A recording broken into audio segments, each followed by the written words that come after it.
Alright, y'all, so this week's episode of Housewives was definitely giving what it was giving. So let's give it what we got.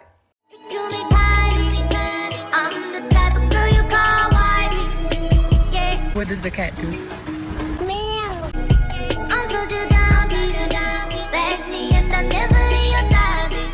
Alright, so the episode starts off with Portia and Tanya. And Tanya had took her to some ab sculpting. I'ma work your abs out to make it look like you've been doing 1,000 crunches while you just lay here and get shocked in the stomach. And she did all that to announce to her, girl, I'm about to take you out to my hometown of Toronto, and bitch, we on the carnival. And this is the first time I really honestly realized the carnival was in Toronto. I didn't even know where it was. I thought because of the goddamn Caribbean that it was gonna be out in the islands, mom. I also never even knew that Tanya was from Canada. She probably said it 1,000 times, but y'all know how I feel about Tanya. And you know what? Now that I say that, let me say this. Looking at Tanya and how she do things and how she move, she ain't really a bad person.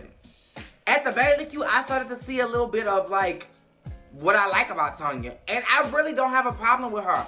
I just think she does not fit on this cast. She does not fit with the aesthetics that is the Atlanta Housewives. I think she would be bomb on Beverly Hills with Fancy from Jamie Foxx show. Maybe she could give us a good spin in Orange County.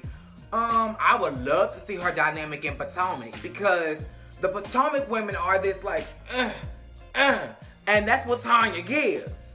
The only person that's, is Nene. Everybody else is just a down-home girl who just happen to have a whole lot of money. And Tanya, even though you try to be with it, like you're not, mama. You're here. You're not here. You're here. You know, so be your dream girl. Okay, this is what you give me. You know, everybody else give me Mary J. Blige, you know, and Lil' Kim, you know, but, okay. Does it make sense now? I like you, I just don't like you for the show. Kandi. Now, this scene right here really wasn't about Kandi, but it was really about Todd and Kayla and their dynamic. And I knew something was off, but I guess this season they really just decided they were going to explore and dissect it. Maybe to help other people and to help themselves. Because when you sit back and watch how toxic you are, you just like, damn, bitch. I gotta make a change, okay? Cause I'm looking at the man in the mirror. Hey, yeah. Come on, bitch. But Kayla was like, you don't really show no emotion. And when you mad at me, you don't talk to me for weeks or whatever. You do this, you do that, you do the right as that. So that's probably why he's so detached and is able to go to the fucking strip club and do business ventures like that with his daughter, because he never really had a nurturing spirit, which is odd because he is like the world's greatest father with Ace. And probably will be with this little girl, but baby, he gave Kayla some tough love, and I know it must suck to be on the same age as Riley and to see Riley achieve and have and attain and possess so much just because she spoke it, just because she got good grades, and I have to physically bust my ass and be like that little meme that got a whole bunch of things going on at one time to try to get the shit done. And it's like, But I really do hope they work on it. The fathering is done. He can't really father her anymore. Y'all can just work on y'all's relationship. And it seems like she's not resentful. You know, she's just like, this is just how you are and I just accept you. But y'all should definitely support her dreams. And if mama is doing everything that y'all ask her to do, give her the damn money and support her dream the same way y'all doing for Riley. Pay her goddamn rent. Shit, throw her in that damn apartment. They can both be in New York. And Riley can go her way and Kayla can go hers. Kandi and Nene. You know what? Now that I'm looking at my notes, there's a lot of scenes with Kandi in it this episode. So Kandi and Nene sitting down, they catching up because it slipped my mind. I didn't even realize, honestly, that Kandi did not go on the pride trip. So she was catching up trying to get the lowdown on the snowdown, and Nene was letting her know. And Nene was like, you know what, I ain't even worried about Cynthia. She want to play coy, let's play coy, let's be friends, let's be fake, let's do what we got to do. But what she don't know is, one of our mutual friends overheard her talking, well, not overheard, bitch, she was sitting in the conversation and the bitch was talking to her about me. And that girl got a recording. Now, this is what is confusing me.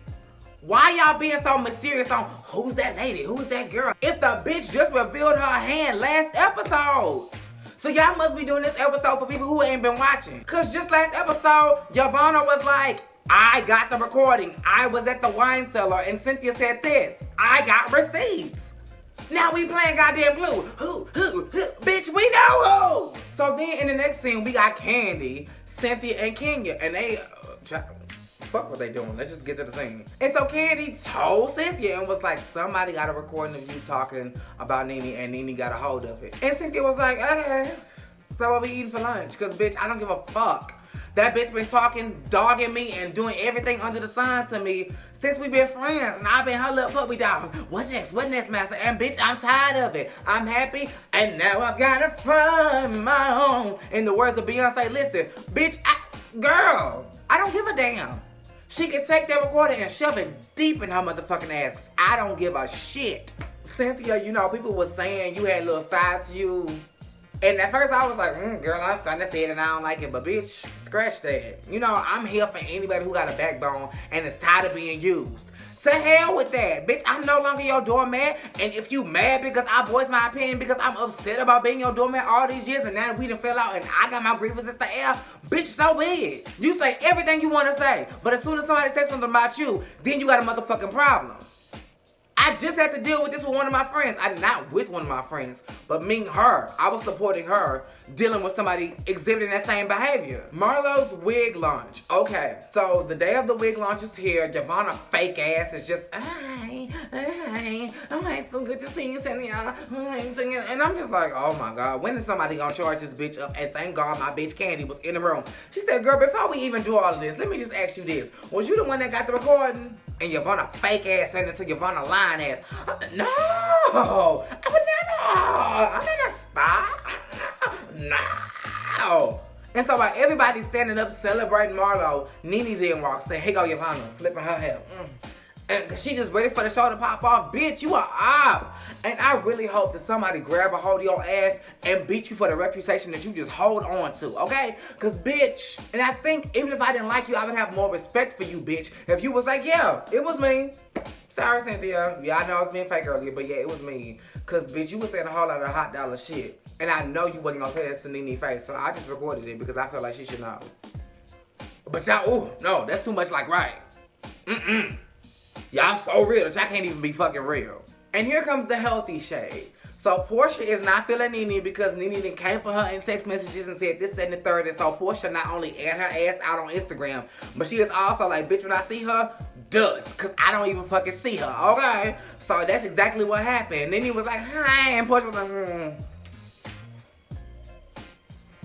Marlo caught on. So Marlo said, I'm finna have a I'm finna have a contest, y'all. I'm finna have a contest. Y'all gonna have to take one of the wigs, put it on the model, and then give it a curl or whatever in 10 minutes, and whoever do the best wins. Who's first? Nene and drummer play.